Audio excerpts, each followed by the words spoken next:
Okay, today we're going to be finishing up our book on wonder. All right. Well, let me get so I can see myself. Here we go. So there you can see it.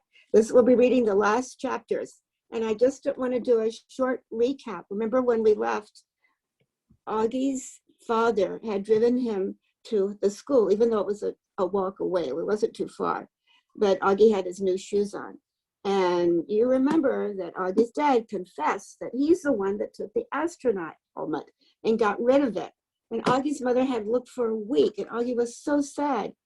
But you know what his dad said? He said, Augie, I just miss seeing your face.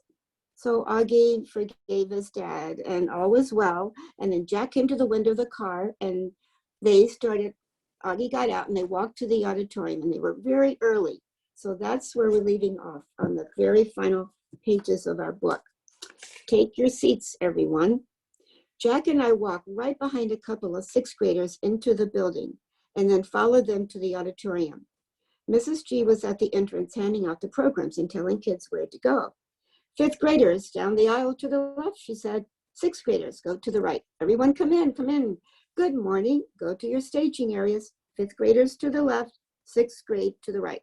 The auditorium was huge inside. Big sparkly chandeliers, red velvet walls, rows and rows and rows of cushioned seats leading up to a giant stage. We walked down the wide aisle and followed the signs to the fifth grade staging area, which was in a big room to the left of the stage. Inside were 4 rows of folding chairs facing the front of the room, which is where Mrs. Rubens was standing, waving us in as soon as we walked in the room. Okay, kids, take your seats, she was saying, pointing to the row of chairs. Don't forget, we're sitting alphabetically. Come on, everybody, take your seats. Not too many kids had arrived yet, though, and the ones who weren't, not listening to her at all. Me and Jack were sword fighting with our rolled up programs. Hey, guys, it was Summer walking over to us. She was wearing a light pink dress and I think a little makeup. Wow, Summer, you look awesome, I told her, because she really did. Really? Thanks. You do too, Augie. Yeah, you look okay, Summer, said Jack, kind of matter-of-factly. And for the first time, I realized Jack had a crush on her.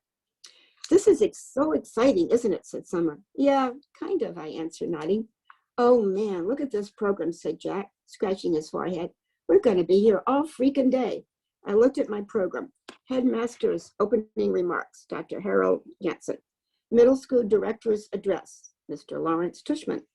Light and Day, middle school choir. Fifth grade student commencement address, Senmina Chen. Middle school chamber music playing canon in D. Sixth grade student commencement address, Mark Antoniak. Under Pressure, middle school choir. Middle school dean address, Ms. Jennifer Rubin. Awards presentation, C. Beck. Roll call of names. Why do you think we're going to be here all day, I asked. Because Mr. Jansen's speeches go on forever, said Jack. He's even worse than Tushman. My mom said she actually dozed off when he spoke last year, Summer added. What's the awards ceremony all about, I asked. That's where they give medals to the biggest brainiacs, Jack answered, which would mean Charlotte and Saminia will win everything in the 5th grade, like they won everything in the 4th grade and in the 3rd grade. Not in the 2nd grade, I laughed. They didn't give those awards out in the 2nd grade, he answered. Maybe you'll win this year, I joked. Not unless they give awards for the most C's, he laughed. Everybody, take your seats, Miss Rubin started yelling louder now, like she was getting annoyed that nobody was listening.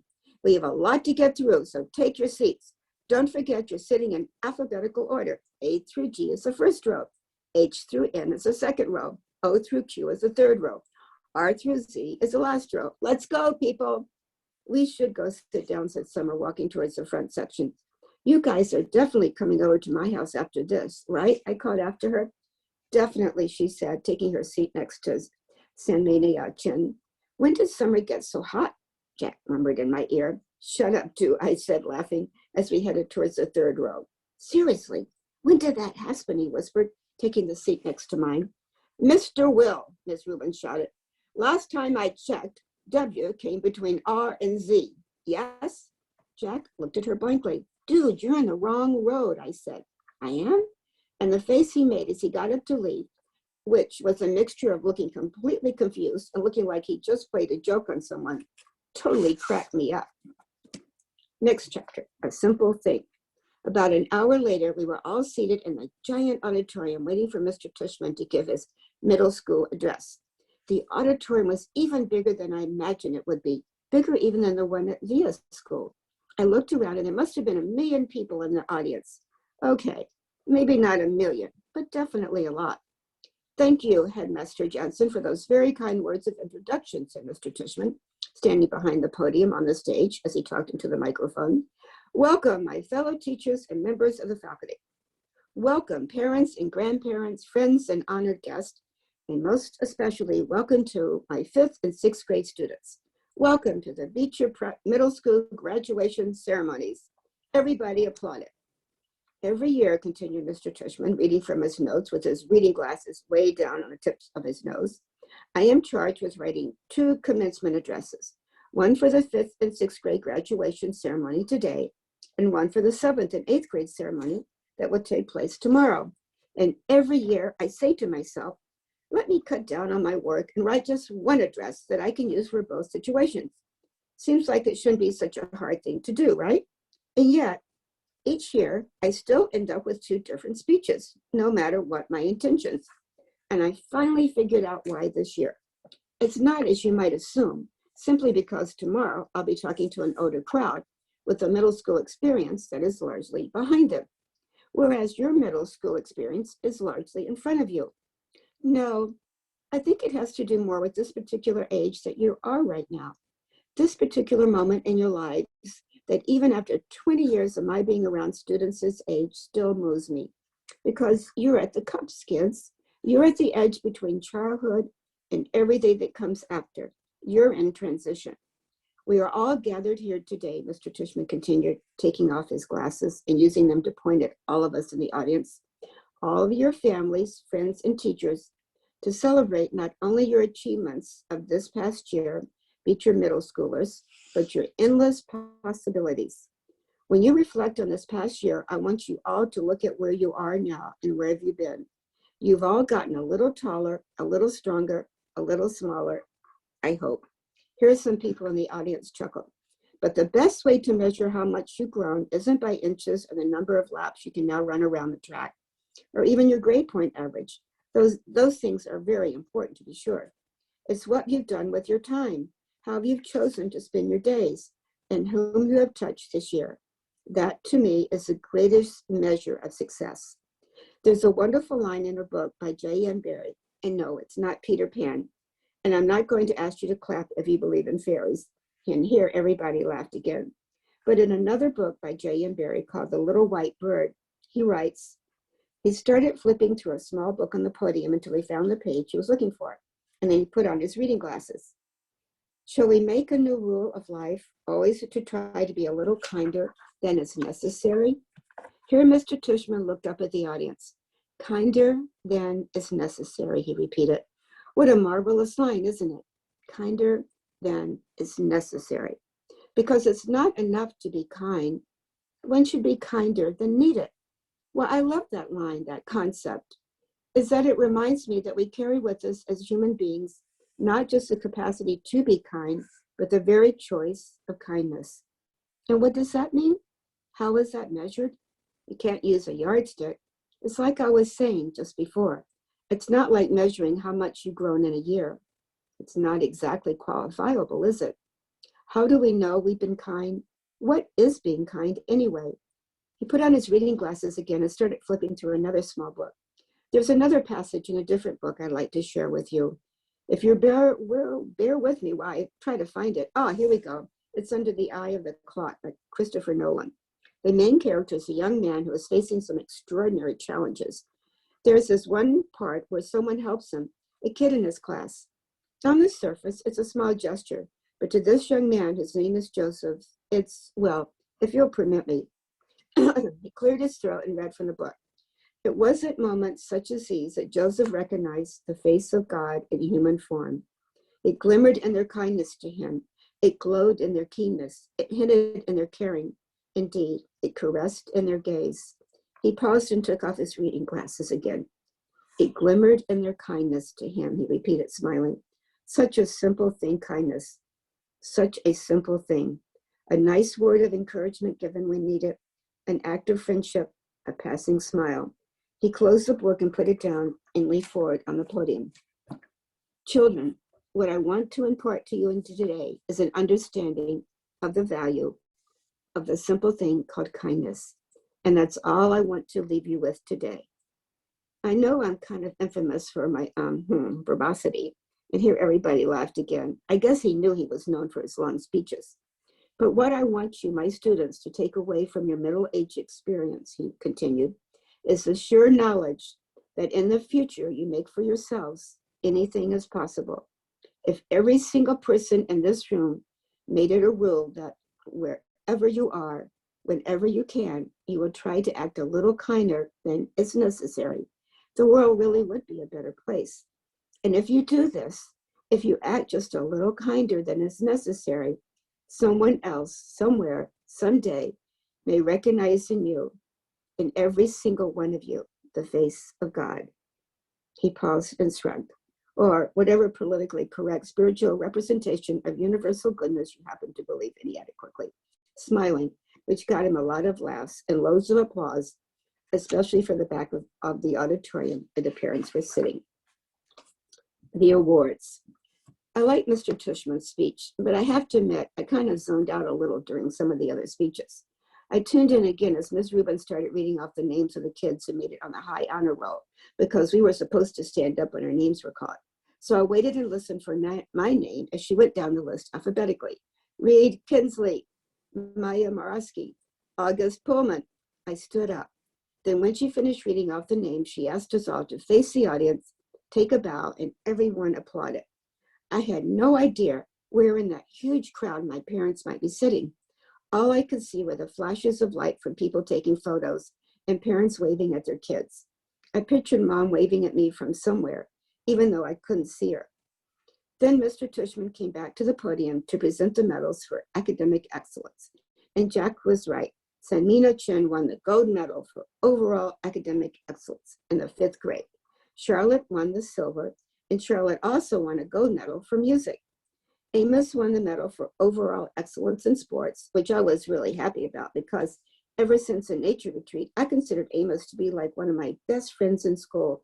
But I was really, really thrilled when Mr. Tushman called out Summer's name for the gold medal in creative writing.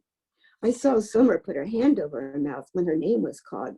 And when she walked up onto the stage, I yelled, "Whoa, ho, Summer," as loudly as I could, though I don't think she heard me. After the last name was called, all the kids who had just won awards stood next to each other on stage. And Mr. Tushman said to the audience, "Ladies and gentlemen, I am very honored to present to you this year's Beecher Prep School's Scholastic Achievers. Congratulations to all of you." I applauded as the kids on stage bowed. I was so happy for Summer.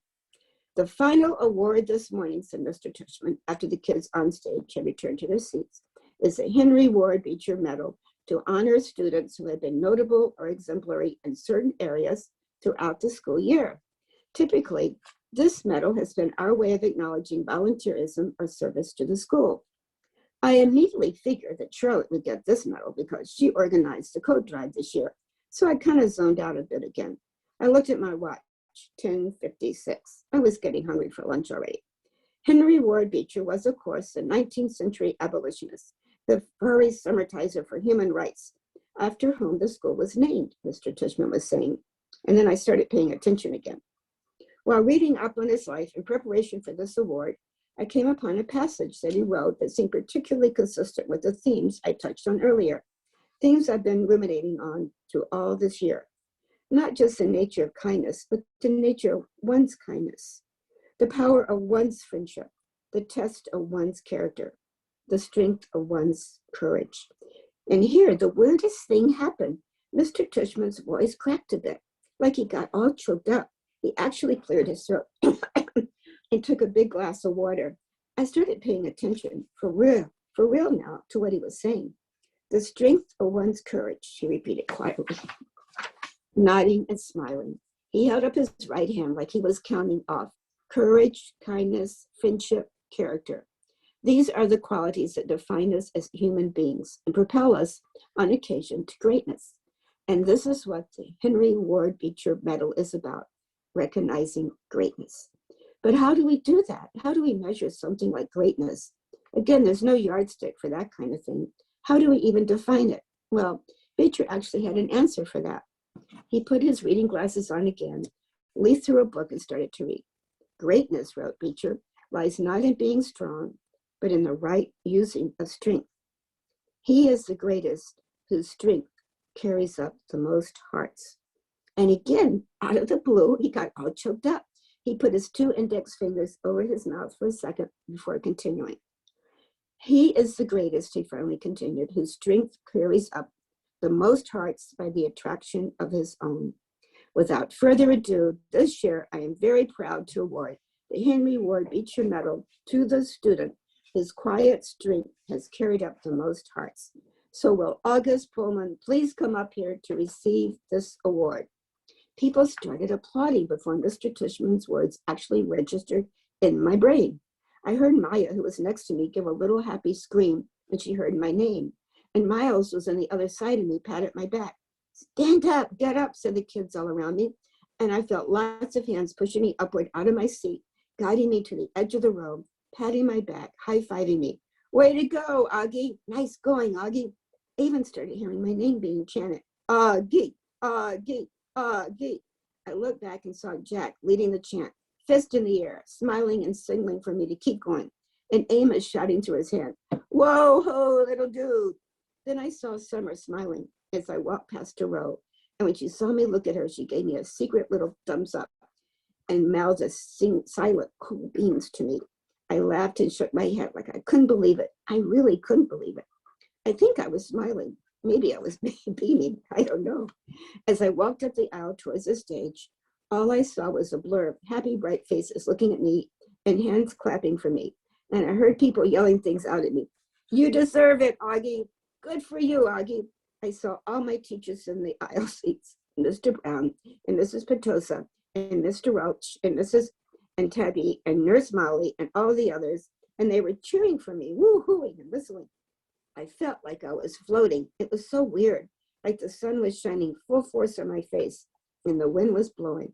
As I got closer to the stage, I saw Miss Rubens waving at me in the front row. And then next to her was Mrs. G, who was crying hysterically, a happy crying, smiling and clapping the whole time.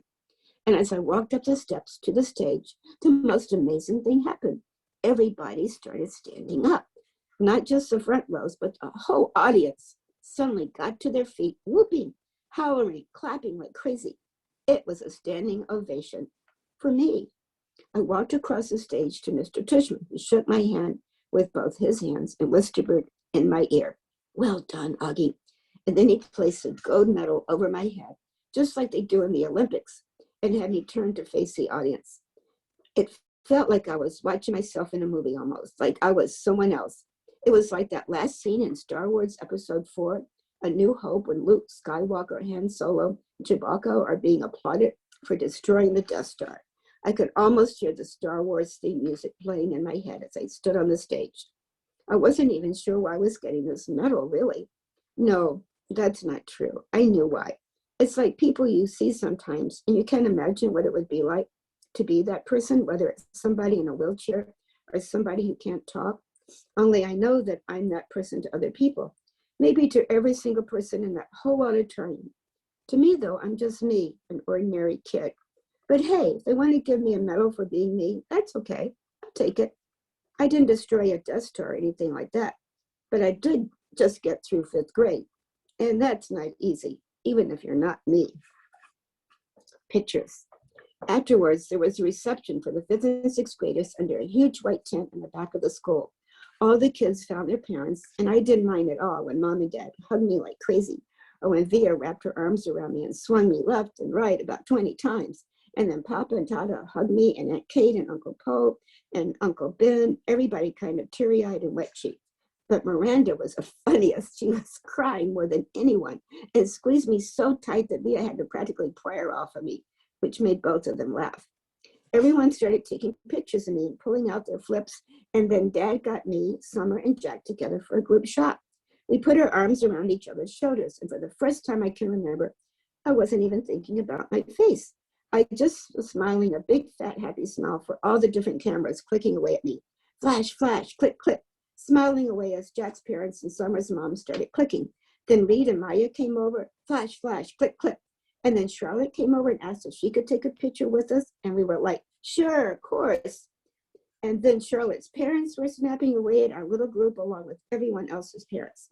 And the next thing I knew, the two Maxes had come over, and Henry and Miles and Savannah.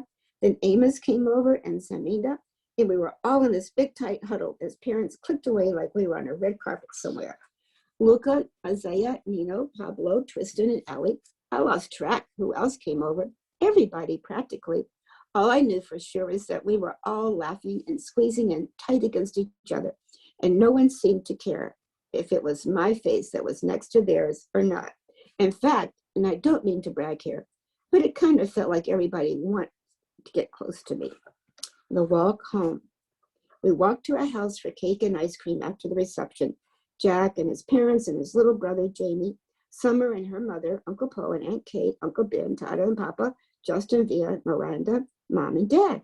It was one of those great June days when the sky is completely blue and the sun is shining, but it isn't so hot that you wish you were on a beach instead.